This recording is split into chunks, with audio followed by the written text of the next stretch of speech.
Baiklah Bapak-bapak jamaah sekalian, sebelum kita memulai yaitu pelajaran fikih, di mana biasa kita sebutnya mari kita sama-sama untuk mengucapkan suratul Fatihah agar kita mendapatkan keridhaan Allah Subhanahu wa taala. Al-Hadiyah wa likulli ni'matin shalihah wa ila hadratin nabiyil mustafa Muhammadin sallallahu alaihi wasallam. Al-Fatihah. A'udzu billahi minasyaitonir rajim. Bismillahirrahmanirrahim. Alhamdulillahi rabbil alamin. Arrahmanir rahim. Maliki yaumiddin. Iyyaka na'budu wa iyyaka nasta'in. Ihdinas siratal mustaqim.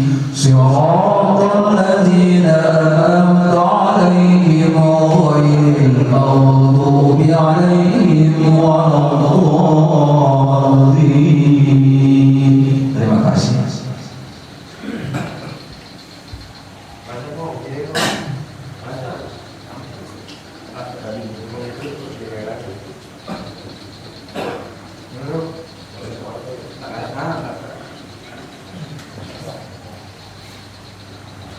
Assalamualaikum warahmatullahi wabarakatuh. Waalaikumsalam warahmatullahi wabarakatuh.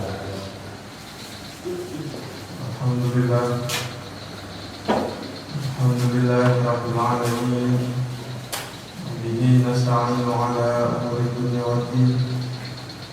Wassalatu wassalamu ala asyrafil anbiya'i wal mursalin.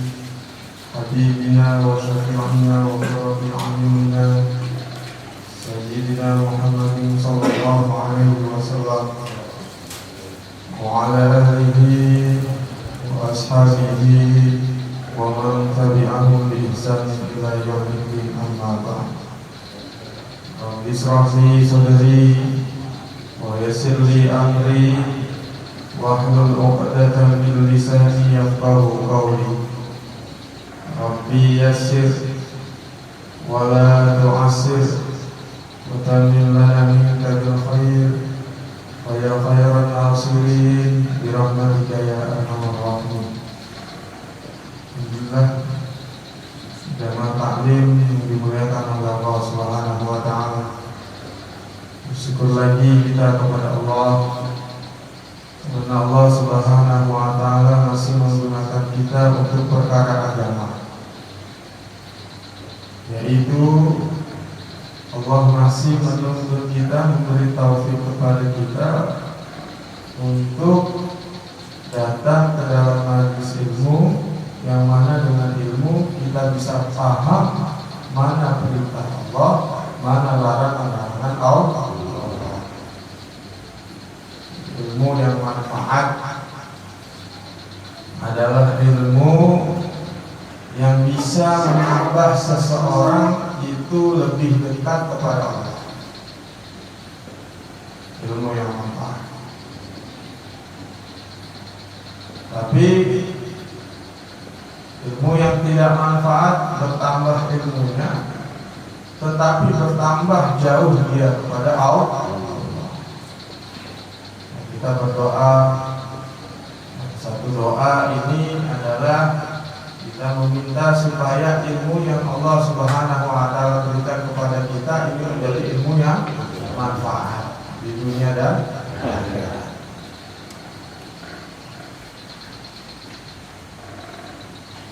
Nah, ilmu itu ada dua. Ilmu hujjatul lahu wa ilmu hujjatul alaih. Ilmu yang bermanfaat adalah hujjah lahu, pembela bagi orang yang punya ilmu tersebut. Tapi ilmu yang tidak bermanfaat, ini hujjatun alaih, justru akan menuntut kepada dia. Selain kita ini berdoa supaya Allah Subhanahu wa taala selalu memberi taufik kepada kita untuk mendapatkan ilmu, dan juga kita doa Allahumma inni as'aluka ilman nafi'an, ilmu yang bermanfaat.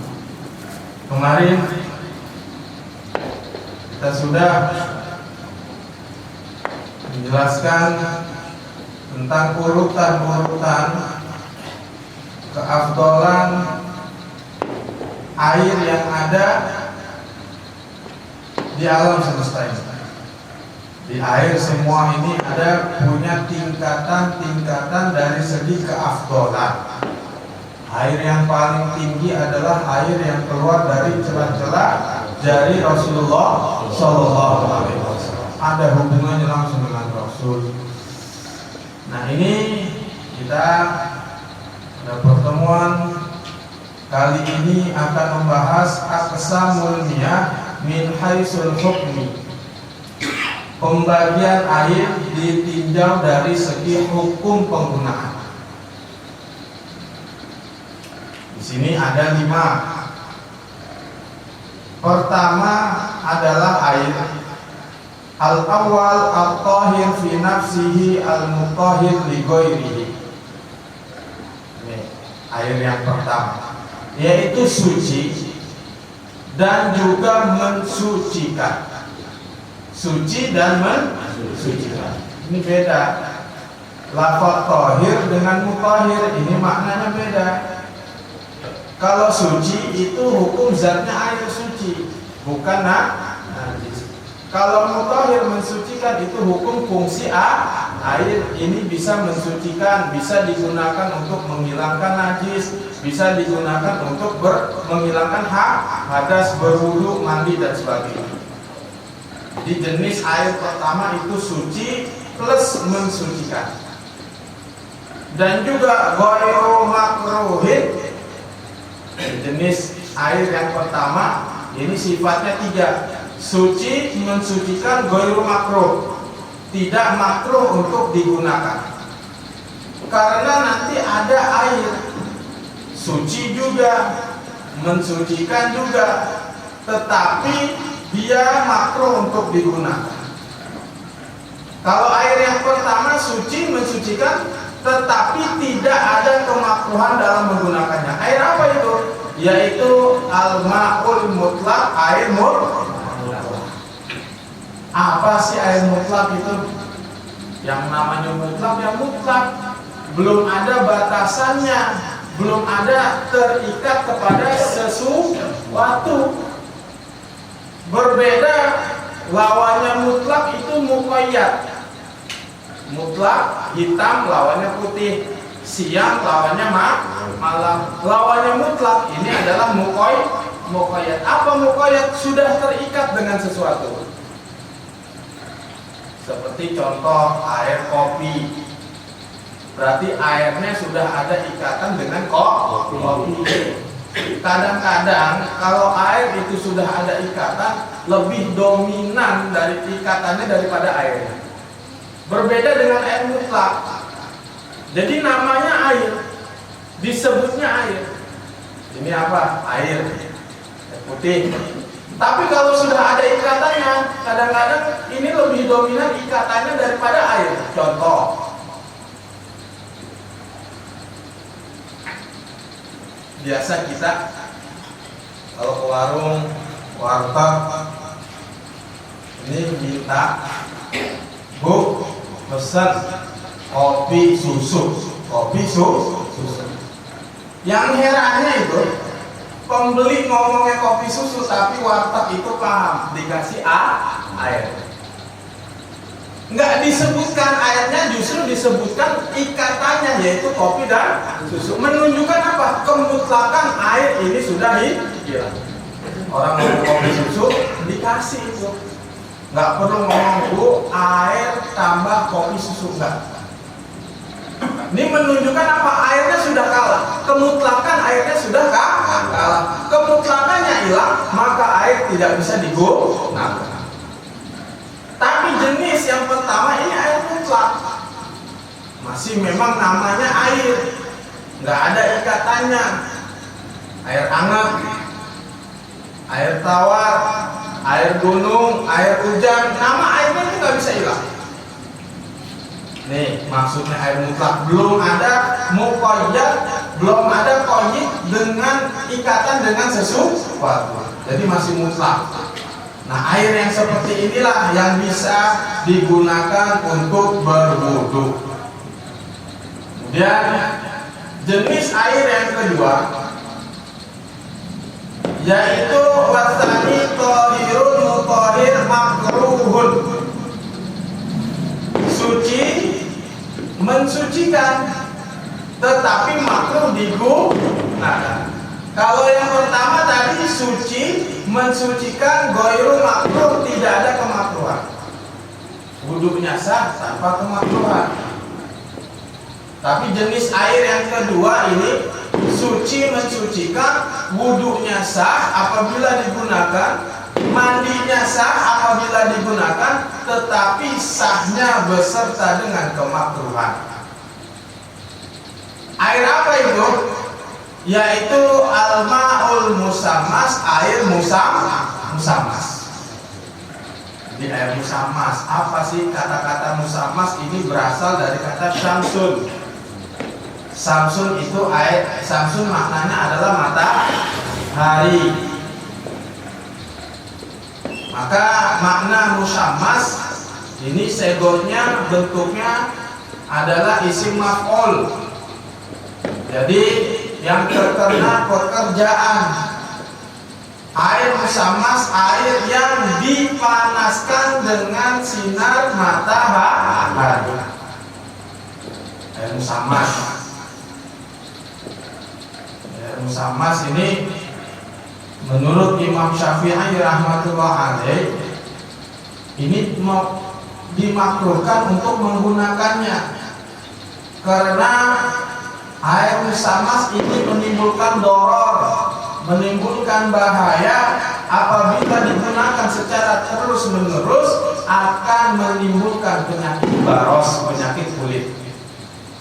Maka karena itu Imam Syafi'i rahmatullah alaih memakruhkan menggunakan air musammas. Air al-musaffan bi ta'thiri syamsi fi, air musammas adalah air yang dipanaskan dengan sebab terkena pancaran sinar matahari. Air musammas. Wa innama yukrahu syar'an, sesungguhnya air musammas dimakruhkan menurut syariat biqadrin harin, ketika musim panas. Di Indonesia ini puncak-puncaknya panas kira-kira berapa derajat Celcius? Sampai 40. Nah, sampai paling 35 ya.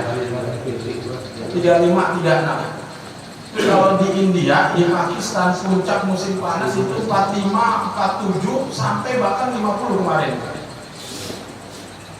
Kipas angin, Pak, kipas angin kalau musim panas nih, kita masuk nyalain kipas angin, bukannya adem itu, justru nambah panas, saking panas. Jadi kalau musim panas ini di Pakistan sana, waktu saya mondok di sana, mau tidur itu enaknya apa? Ini dibasahin dulu, tekelnya dibasahin, siramin air, siramin. Yang tempat saya tidur itu kayak bentuk bister itu saya basahin dulu atasnya, saya basahin, baru bisa tidur. Kalau sholat Jumat mandi nih, mandinya antri, namanya pondok, keluar mandi pakai baju, keluar buat jalan ke masjidnya nggak jauh, sini ke depan, itu sampai masjid udah keringetan lagi. Kalau musim panas makanya rumah di sana itu genteng nggak ada, Pak. Jarang rumah di sana pakai genteng, jarang sekali saya lihat. Jadi rumah mereka atasnya ini dibikin pondasi lagi, nggak ada genteng sengaja buat kalau musim panas mereka tidurnya itu di atas. Nah, musim panas puasa selama 3 tahun di sana, pas bulan puasa itu bertepatan dengan musim panas. Juni, Juli itu musim panas. sahur imsaknya ini mulai jam 3:30 imsak. Kalau di Indonesia kemarin saya perhatikan 4:30 baru imsak. Orang Indonesia ini curang, imsaknya belakangan, bukanya duluan. Jam 4:30 baru imsak, jam 6 baru buka. Berapa jam? Berarti kurang lebih 13,5 jam puasa. Tapi kalau di sana imsaknya 7:30, bukanya 7:30. Jam 6 itu masih asar itu. Masya Allah. 7:30 aja. Isanya 8:30. Terawih sampai jam 12, terawihnya di sana 1 juz. Sampai jam 12, nggak lama jam 2 udah sahur. Imsak. Maka bersyukur. Kalau kata Gus apa? Indonesia ini tanahnya tanah surga. Benar ini. Benar ini. Dirasakan kok, Masya Allah, musiknya enak di Indonesia, ibadahnya enak, tumbuh-tumbuhan apa aja ini bisa tumbuh. Di sana pohon salak aja nggak ada. Jangankan pohonnya, buahnya aja nggak ada di sana. Makanya orang Arab kesini dikasih salak senang. Coba bahasa Inggrisnya salak apa? Kita tahu bahasa Inggrisnya salak. Katanya di dalam kamus bahasa Inggris salak nggak ada Inggris. Allah. Nah, di sini perlu jadi catatan. Air musamas ataupun air yang terkena sinar matahari panasnya kapan dimakruhkan? Maka di sini ada 9 syarat. Kalau 9 syarat ini terpenuhi, maka makruh air tersebut untuk digunakan. Pertama apa? Ayyatathira bihararati syamsi, panasnya karena terkena terik matahari. Karena terkena sinar matahari. Yang kedua, ayyustamala halata ta'assurihi bil hararah, digunakan ketika masih panas. Misalnya dia terkena matahari kayak tandon, tempat penyimpanan air panas, tapi ketika digunakan itu nunggu adem, maka ini nggak makruh karena sudah adem. Jadi pertama, panasnya karena matahari, digunakan karena panas. Yang ketiga, ayyastamilahul hayyu, yang menggunakan ini orang hidup. Maksudnya apa? Menurut Imam Ibnu Hajar Al-Haytami, ini mutlak, fala yukrahu isti'maluhu fi haqqil mayyit. Menurut Ibnu Hajar Al-Haytami, maaf, ini untuk yang namanya orang hidup menggunakan air mustakmal itu makruh, tetapi digunakan untuk orang meninggal, untuk mayit dalam memandikan jenazah ini tidak ada kemakruhan. Tetapi menurut Imam Romli, wala farqa bainal hayy wal mayyit inda Romli, tetap makruh.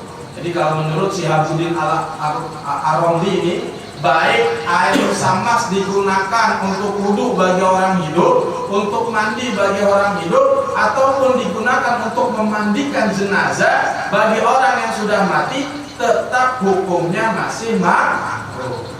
Tapi kalau Imam Ibnu Hajar Al-Haytami nggak makruh karena sudah mati, gitu.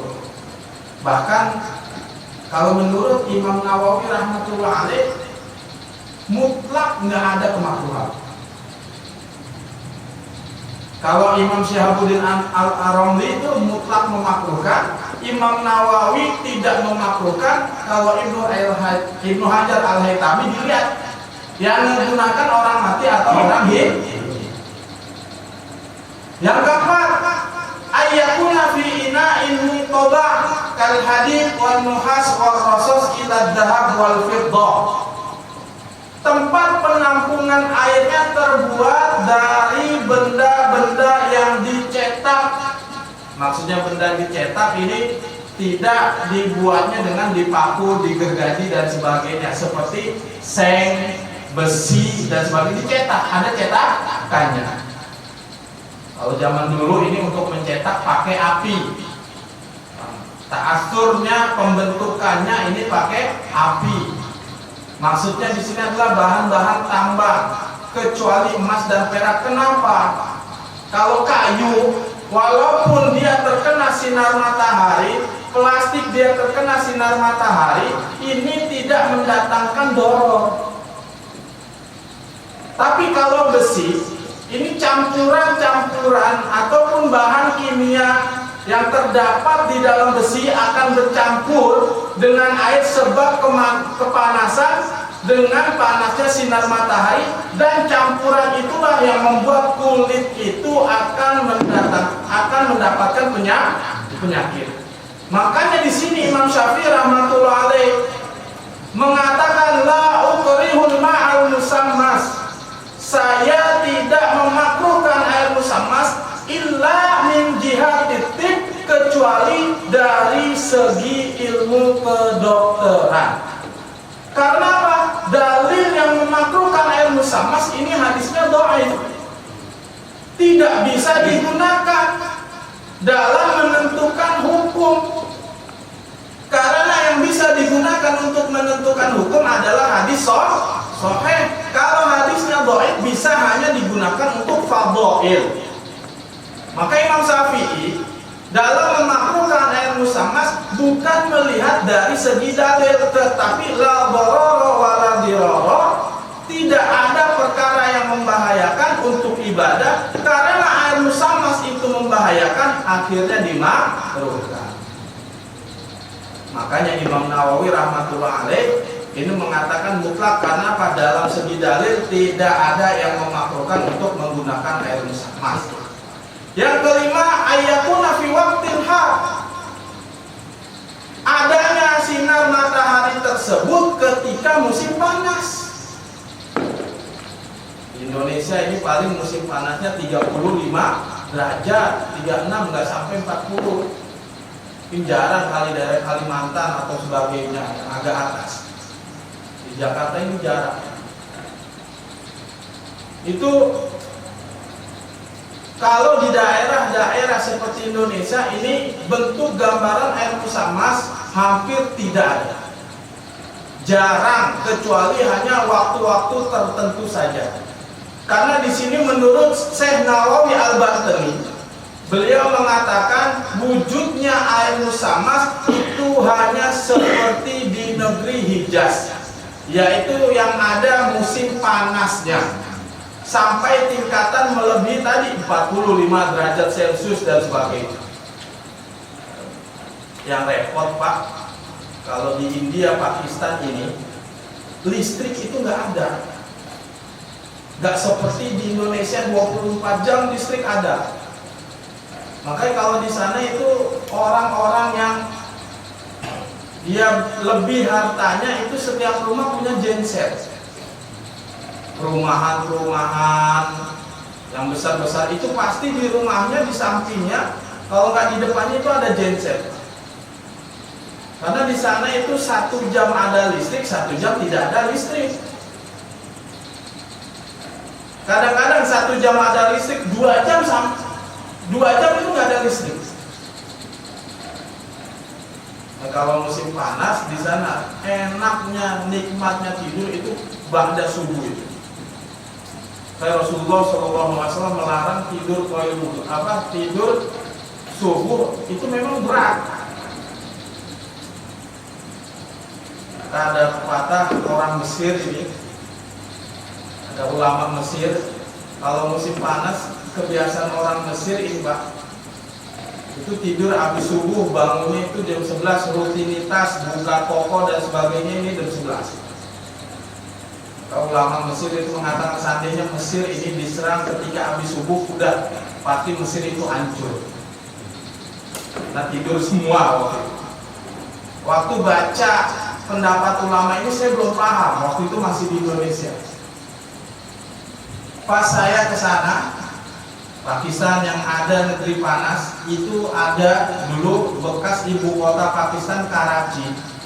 Sampai sekarang kota terbesar di Pakistan. Bung Karno pernah ke sana ketika berusaha untuk membantu memerdekakan Pakistan dari India.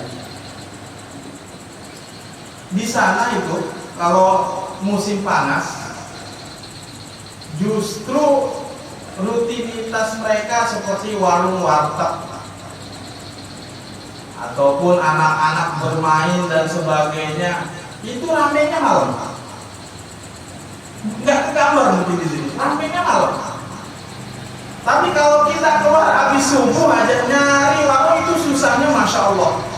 Sampai jam 11, jam 12 mereka baru buka warung. Kalau kita mau main silaturahim ke tempat penduduk setempat, semuanya kalau habis subuh itu rata-rata tidur semua. Kita ketok-ketok 10 kali pun nggak bakal dibuka. Nah ini maksud air musammas itu dimakruhkan ketika sangat-sangat panas ataupun ketika musim panas. Yang keenam, ayustamala fil badan la fil thawb. Kemakruhan air musammas ini ketika digunakan untuk badan, tetapi tidak makruh untuk digunakan mencuci pakaian. Tidak ada makruhnya. Yang ketujuh, ayakuna fi qutrin harin kal hijaz wa hadrul maut. Air panas, air musammas digunakan di negeri-negeri yang mana ada musim panas, yaitu negeri Hijaz dan Hadrul Maut di Yaman sana. Allah yata'ayyan bi awjida ghairuhu wa Allah yaksal alam fa in khasyal alam harum alaihi tohara. Bahkan air musammas ini bisa haram kalau menggunakan air tersebut penyakit kita bertambah sakit. Agama ini Pak, agama Islam itu adalah ad-dinu yusrun. Agama itu mudah untuk diamalkan, itu mudah. Bahkan kata Rasulullah, barang siapa yang memberat-beratkan dalam perkara agama, maka dia ini tidak akan kuat untuk melaksanakannya, kemudian dia akan meninggalkan agama itu. Dan kata Rasulullah SAW, ahabbul amal indallahi ma duwima alaihi wa in qalla. Amalan yang paling dicintai oleh Allah bukan banyaknya, tetapi dawamnya, mudawamahnya, langgengnya dalam mengamalkan amalan tersebut walaupun sedikit. Di agama ini mudah. Ketika ada perkara-perkara yang membahayakan, ada perkara-perkara yang menyulitkan dalam mengamalkan agama, maka di situ ada rukhsah dari syariat. Dalam perjalanan kita dimudahkan untuk yang namanya mengqashar dan menjamak sholat. Tidak ada air, kita diperbolehkan tayamum. Begitupun ada air tetapi kita ada luka ataupun sakit dalam menggunakan air, maka kita dibolehkan tayamum. Agama mudah. Zakat bisanya cuma 2 orang, padahal di rumah itu ada 5 orang, sebisanya. Agama sekali lagi itu tidak ada beratnya apabila seseorang itu sungguh-sungguh ingin mengamalkan agama. Bahkan Rasulullah SAW ketika menyuruh sahabat untuk berdakwah, maka diberi nasihat oleh Rasulullah SAW. Basyiru wa la tunafiru, yassiru wa la tu'asiru. Kata Rasul, ajaklah manusia ke dalam Islam dengan cara memberi kabar gembira, jangan pakai ancaman. begitu. Kita juga kalau mengajak orang taat, jangan diancam, tapi diberi kabar gembira. Ayo sholat, ayo ke masjid. Jangan ngomong begini, kalau kamu nggak sholat, kamu akan masuk neraka 8 juta tahun. Kan serem. Kata ulama, kita dirikan amar ma'ruf, maka nahi mungkar akan ikut. Tapi kalau yang kita dulukan nahi mungkar, maka jarang ataupun susah orang untuk menerima ajakan kita. Saya kasih contoh yang kecil saja.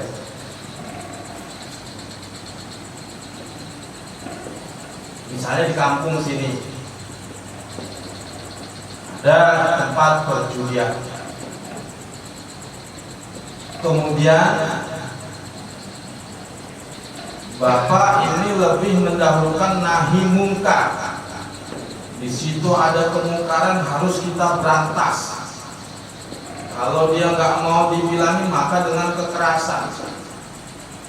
Akhirnya datang, dia nggak mau, langsung dirubuhin.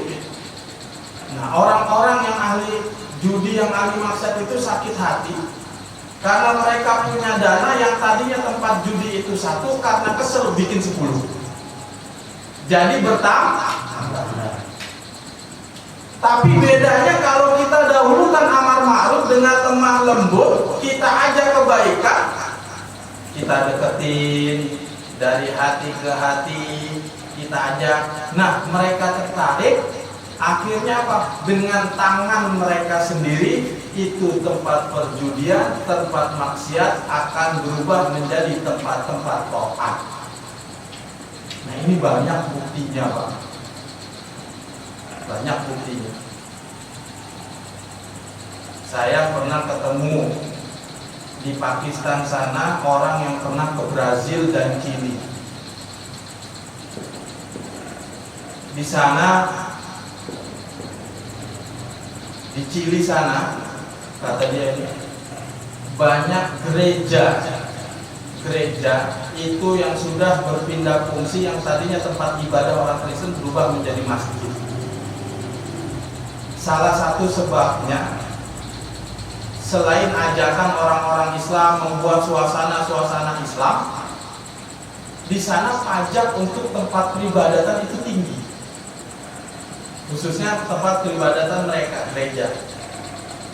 Sedangkan isi gereja itu di sana nggak ada orang yang sama kayak kita nih.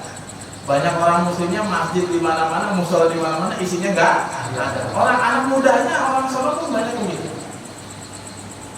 Tapi karena ada pemilik ataupun pembesar gereja di sana yang masuk Islam, akhirnya mereka itu merubah yang tadinya gereja digunakan untuk ibadah orang-orang non-Islam, digunakan untuk ibadah orang Islam. Berubah. Nah, suatu ketika nih orang yang cerita sama saya ini di Chili, dia ngetok rumah. Ini kejadian asli. Assalamualaikum, waalaikumsalam. Rupanya ini orang non-Islam agama, tapi bisa mengucap waalaikumsalam. Akhirnya ditanya, dia ini adalah keturunan Sayyidina Umar radhiyallahu ta'ala anhu, tapi agamanya non-Islam. Setelah diadakan pendekatan, dia ngomong, nenek moyang saya punya pusaka benda keturunan yang harus dijaga. Nggak tahu apa isinya, cuma saya dikasih kotak dengan ditutup kain hitam. Apa sih isinya? Nggak tahu ini. Akhirnya dibuka, kain hitamnya dibuka, kotaknya dibuka, nggak taunya isinya apa. Isinya di dalamnya itu adalah Al-Quran. Orang non-Islam jaga benda pusaka dari keturunan mereka, yang mana benda pusaka itu adalah Al-Quran, menunjukkan nenek moyang mereka itu Islam.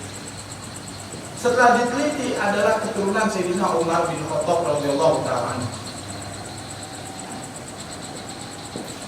Dengan situ akhirnya mereka alhamdulillah kembali masuk Islam. Jadi orang-orang yang mengenal Islam sesuai dengan nenek moyangnya, yaitu Sayyidina Umar bin Khattab, pembela Islam. Penting Pak. Begitupun ini dalam perintah air musammas, ketika ada mudarat, ketika ada bahaya, ini kita bukan lagi dimakruhkan tetapi dianjurkan, haram untuk menggunakan air musammas, dianjurkan untuk menghindar. Ya, agama itu mudah. Pakai sutra haram. Tapi bagi orang-orang yang hajat dengan sutra seperti gatal, zaman dulu ada sahabat gatal nggak bisa hilang, kira minta izin pakai kain sutra, diizinkan oleh Rasulullah Shallallahu Alaihi Wasallam. Rukshoh. Agama itu mudah. Maka apabila seseorang itu mengatakan agama itu susah, ini orang yang nggak paham apa perintah Allah, apa perintah Rasulullah Shallallahu Alaihi Wasallam. Agama mudah. Ad-dinu yusrun, kata Rasulullah. Agama ini mudah. Jangan dipersulit. Begitupun kita ketika mengajarkan agama, menerangkan agama kepada orang yang bertanya kepada kita, jawab dengan secara simpel, dengan jelas. Satu ketika ada ulama ditanya oleh seorang dokter yang ateis, namanya Syekh Maulana Umar Palanpur. Beliau ini ahli hadis, Quran, ilmu falak, dan juga ahli mantek. Ketika beliau ini di pesawat bertemu dengan dokter yang ateis, nggak percaya adanya Tuhan, maka duduk bersebelahan. Ketika orang ateis ini bertanya, kamu orang Islam? Ya. Kamu percaya adanya Tuhan? Iya. Oh, coba buktikan kepada saya Tuhan itu ada, itu mana buktinya? Kata saya Umar Palanpur, gampang buktinya. Kamu ada, saya ada, bulan ada, matahari ada, berjalan pada tempatnya masing-masing, nggak bertabrakan, itu bukti adanya Tuhan. Enggak, itu ada karena kebetulan sudah ada, bukan Tuhan yang menciptakan. Oh gitu. Sekarang saya mau tanya sama kamu, apabila kamu itu datang ke padang pasir, kemudian di padang pasir itu ada telapak kaki onta. Ketika kamu itu mengikuti telapak kaki onta itu, tahu-tahu di tengah padang pasir ada rumah berdiri sendiri. Kamu lihat tidak ada isinya, tidak ada orangnya.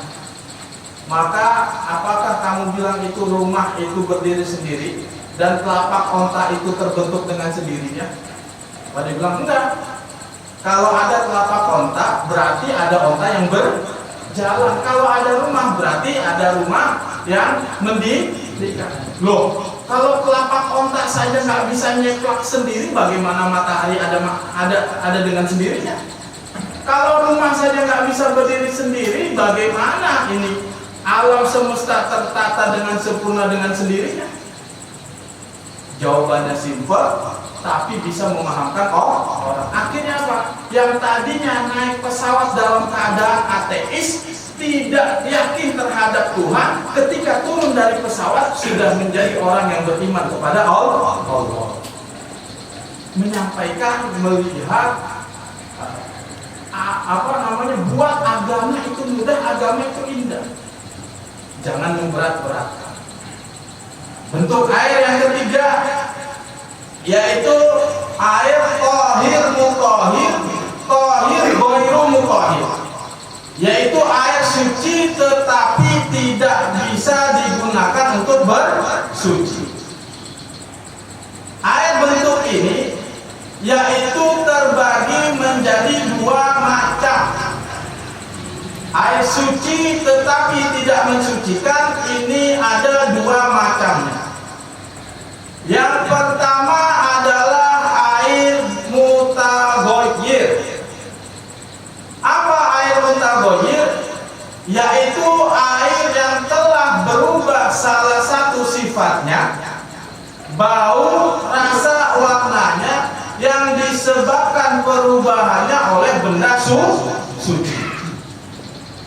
Air mutaghayyir adalah air yang telah berubah sifatnya, yaitu bau, rasa, dan warnanya disebabkan perubahannya oleh benda suci. Kalau perubahan sifatnya disebabkan oleh benda najis, maka hukumnya bukan lagi air mutaghayyir, tetapi hukumnya air najis. Yang sebagaimana saya terangkan kemarin ketika banjir, yang satu mengatakan air ini najis, yang satu anggapan air ini mutaghayyir, maka hukumnya jadi berbeda.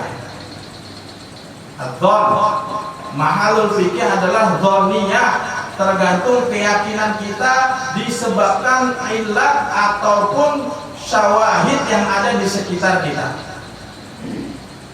Lalu air mutaghayyir adalah bima khalatahu minat thahirat, yang tercampur dengan perkara yang larut, yang mana perkara itu adalah benda suci.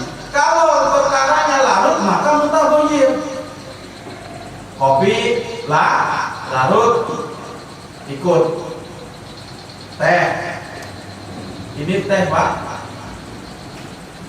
Kalau tehnya itu teh tubruk, teh apa namanya ini? Masih bentuk daun dan sebagainya, itu nggak larut itu.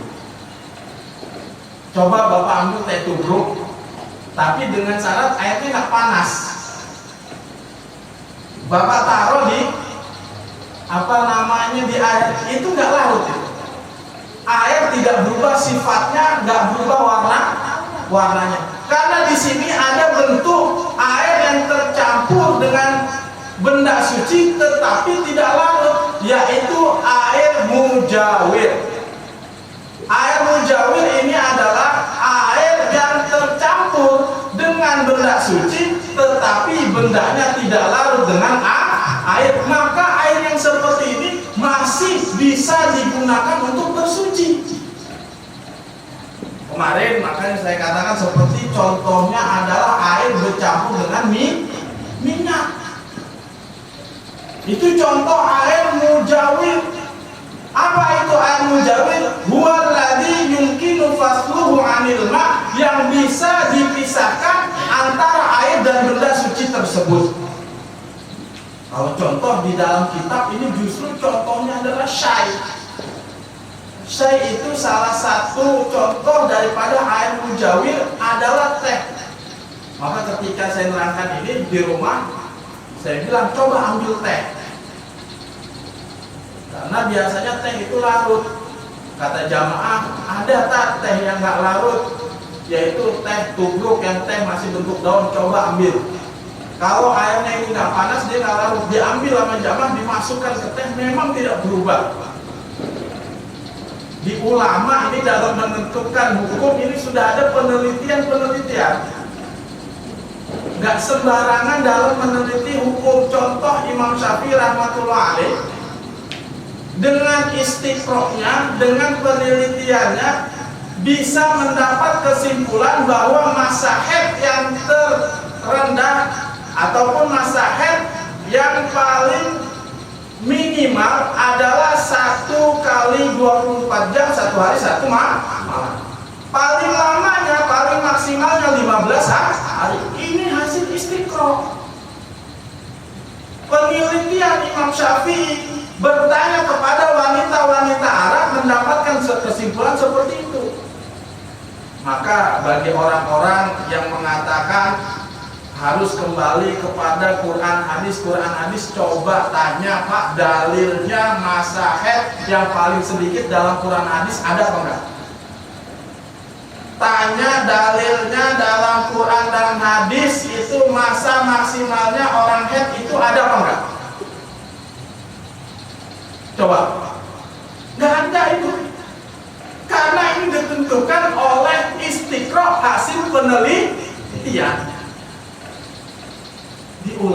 ulama terdahulu itu bukan orang bodoh. Kemarin Pak, Masya Allah di rumah saya nih ngomong, anak saya itu umur 10 bulan udah jalan sehat, nggak kasih jajanan warung yang bagus. Kebetulan anak saya 1 tahun lebih 1 bulan belum jalan. Nah, karena sepupu saya itu dokter, waktu itu main ke rumah, itu kata orang tua sepupu saya bilang, anak itu bagusnya jalan umur 1 tahun lebih 4 bulan atau 1 tahun setengah. Ini menurut ilmu kedokteran.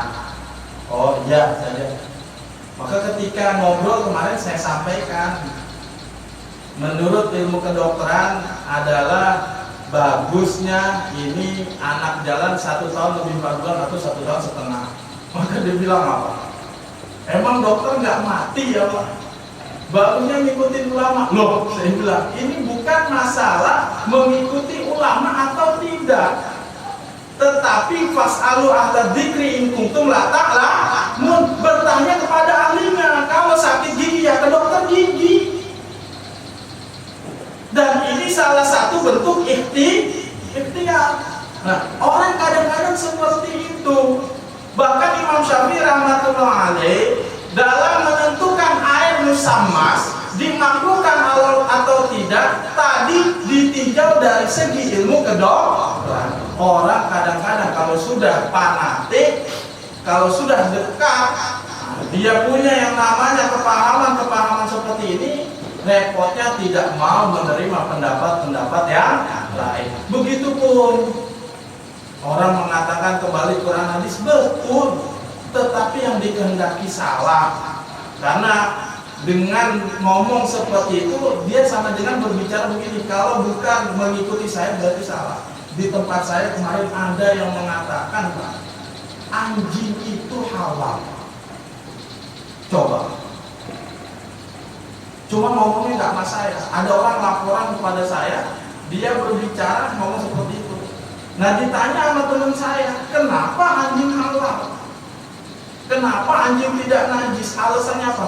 Karena di dalam Al-Quran tidak disebutkan yang namanya haram untuk memakan anjing. Salah. Omongannya betul, memang di dalam Al-Quran tidak ada disebutkan masalah anjing, tetapi salah ini. Karena dalam hadis riwayat Muslim, Rasulullah SAW bersabda, "Idza walagha qalbu ina ahadikum falyaghsil sab'a marrat ihdahunna biturab," atau kama qala Rasulullah SAW. Apabila anjing ini menjilat wadah salah satu dari kalian, maka hendaklah basuh 7 kali, salah satunya dicampur dengan debu. Tuh, orang yang kalau tidak mau mengikuti ulama, maka kelihatannya bagus kembali Quran hadis, tetapi tidak mengikuti daripada manhaj kepahaman ulama, akhirnya mempunyai kepahaman yang menyeleweng. Kenapa? Apa kita nggak boleh jadi ahli tafsir? Boleh, tapi ada kapasitasnya, ada syaratnya. Jangan modal terjemahan kita sudah berani menyalahkan ulama. Ini akhirat. Perkara dunia aja modal terjemahan nggak boleh. Kita baca dokter ini dari Jerman sudah diterjemahkan karangannya, dokter paru-paru yang terbaik di dunia karangannya sudah diterjemahkan ke bahasa Indonesia. Kemudian kita buka, Masya Allah, dokter khusus paru-paru dengan modal terjemahan. Kira-kira boleh nggak? Ditangkap itu orang. Ini saja yang perkara dunia ujungnya mati pakai terjemahan nggak boleh. Apalagi perkara akhirat, hubungannya bukan mati atau hidup, tetapi surga atau neraka. Sekali lagi, seperti air musammas, air mutagoyir, air mukhalid, ini semua salah satunya adalah dari kepahaman ulama dalam mengkaji Quran dan hadis. Lalu air tohir, goyrul mutahhir yang kedua, air suci tetapi tidak mensucikan. Yang kedua adalah ma'ul musta'mal, air musta'mal. Jadi air mustakmal. Makna air mustakmal adalah ma'ustu'mila fi fardhi thaharah, air yang telah digunakan untuk kefarduan thaharah. Kemarin sudah saya jelaskan, dalam air musammas, dalam air mustakmal ini ada dua pendapat. Pendapat pertama mengatakan air mustakmal apabila digunakan untuk fardhu thaharah atau digunakan untuk ma la budda minhu yang harus dikerjakan. Pendapat kedua ini lebih umum, lebih luas, yaitu apabila air digunakan untuk ibadah. Kalau menurut pendapat yang kedua, air digunakan untuk ibadah, berarti ibadah fardu dan ibadah sunnah masuk. Kalau menurut pendapat yang kedua tadi, mandi besar, mandi Jumat, dua-duanya air mustakmal. Tapi kalau menurut pendapat yang pertama, air mustakmal adalah air yang digunakan untuk perkara fardu, maka mandi Jumat airnya tidak mustakmal. Nah, di sini ulama yang kita pelajari mengikuti pendapat yang mu'tamad, pendapat yang pertama. Syurutul ma'il mustakmal, syarat-syarat air mustakmal itu ada 4. Air dikatakan air mustakmal ini syaratnya ada 4. Pertama, ayyakuna qalilan, airnya bentuknya sedikit. Air sedikit dalam arti kata kurang daripada 2 pola. Berapa sih 2 pola? Berapa? Kalau dalam bentuk ruang, kurang lebihnya 60 kali 60 cm persegi. Kalau bentuknya kubus. Jadi air mustakmal ini begini Pak.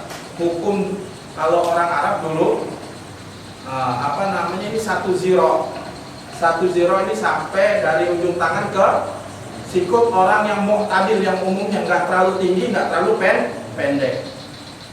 Lebarnya segini, kedalamannya segini, panjangnya segini, kurang lebih 60 cm. Lalu kalau bentuknya tabung, kedalamannya 2 zero, diameternya 1 zero. Maka kalau bentuknya tabung, itu kedalamannya 120 cm, diameternya adalah 60 cm. Tuh, ngepas. Maka kalau kita ember ataupun ini, biar lebih safety-nya, biar lebih amannya, nggak langsung berubah jadi air mustakmal ataupun air mutanajis, itu dilebihkan. Yang kedua, ayyustamala fi ma la budda minhu, digunakan untuk perkara-perkara yang harus dikerjakan. Contoh dalam wudu yang harus dikerjakan apa aja? Dalam wudu yang harus dikerjakan: membasuh muka, membasuh tangan, mengusap kepala, membasuh kaki, berkumur. Seandainya tidak dikerjakan dalam wudunya sah. Kuping seandainya tidak dikerjakan maka wudunya tetap sah. Maka air bekas kumur, air bekas kuping, menurut pendapat yang mu'tamad itu bukan air mustakmal, karena bukan fima la budda minhu, dikerjakan untuk perkara yang harus dikerjakan. Begitupun dalam wudu yang harus dikerjakan basuhan pertama atau basuhan kedua dan ketiga. Yang wajibnya dalam wudu basuhan pertama, kedua atau ketiga? Pertama. Seandainya dalam wudu orang hanya membasuh sekali saja, maka wudunya tetap sah. 2 kali, 3 kali itu sunnah. Nggak dikerjakan basuhan kedua dan ketiga, wudunya tetap sah. Maka menurut pendapat ini air mustakmal air yang hanya basuhan pertama. Tuh, jadi kalau wudhu nggak perlu yang namanya ini jauh-jauhan, nggak perlu. Mandi hadas besar takut muncrat ke dalam ember, ini nggak perlu. Karena apa? Hukum air mustakmal sama dengan hukum air mutagoyir. Perhatikan ini. Air mutagoyir apa? Air yang bercampur dengan sesuatu benda suci. Contoh begini. Ada air, kecipratan air kopi, ciprat, tapi tidak berubah sifatnya, baunya, rasanya, warnanya. Apakah itu air dihukumi air mutagoyir atau tidak? Ada air, satu ember, kecipratan air kopi, tetapi tidak merubah air yang di ember itu dengan cipratan kopi.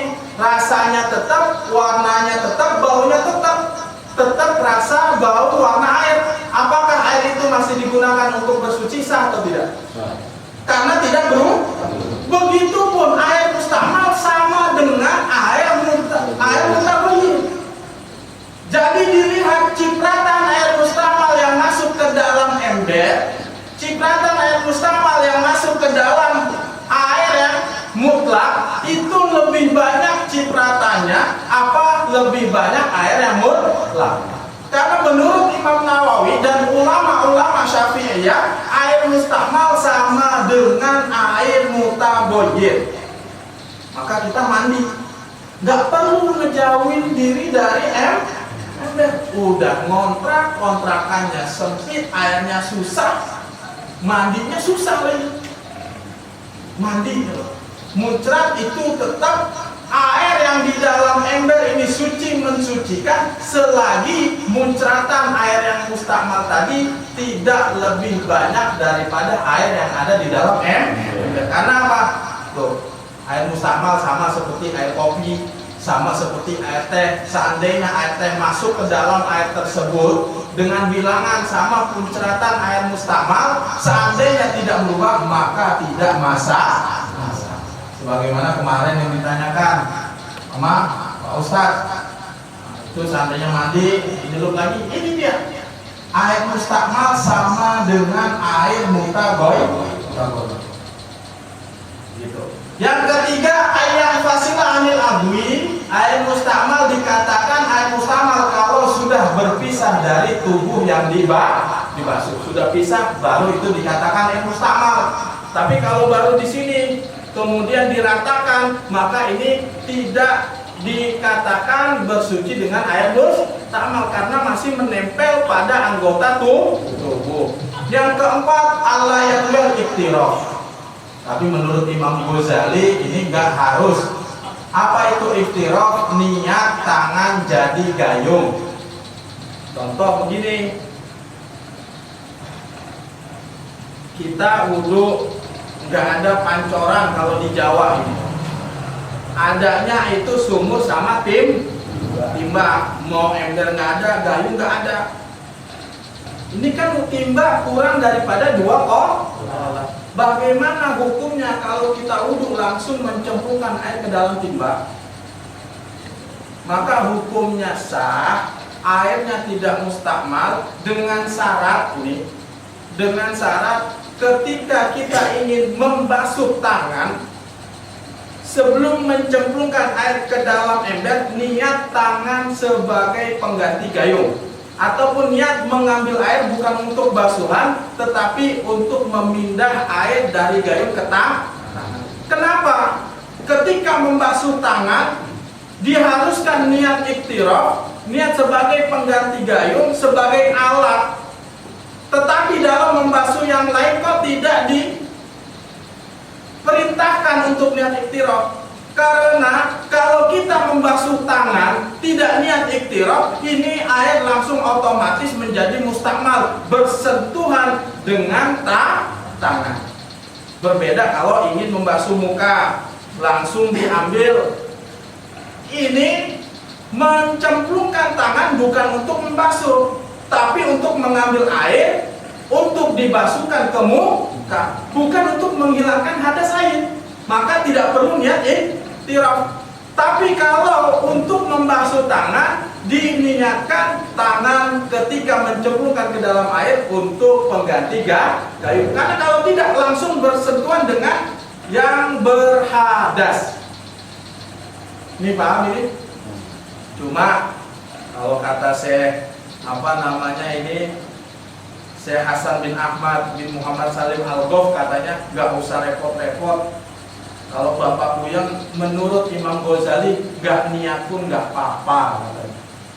Jadi kalau menurut Imam Ghazali udah tangan, muka langsung nyemplung. Kalau wudhu itu airnya nggak jadi mustakmal, mudah. Cuma tadi saya terangkan supaya Bapak tahu.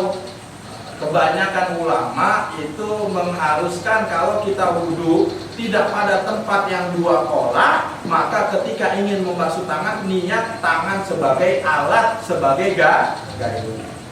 Cuma kalau mudahnya mengikuti pendapat Imam Ghazali, sudah langsung air tidak menjadi mustakmal. Mustakmal begitu mudah, Pak. Di mandi kita nggak perlu menjauh, menggunakan air yang sedikit pun boleh dengan mencemplungkan dan sebagainya. Agama sekali lagi mudah kalau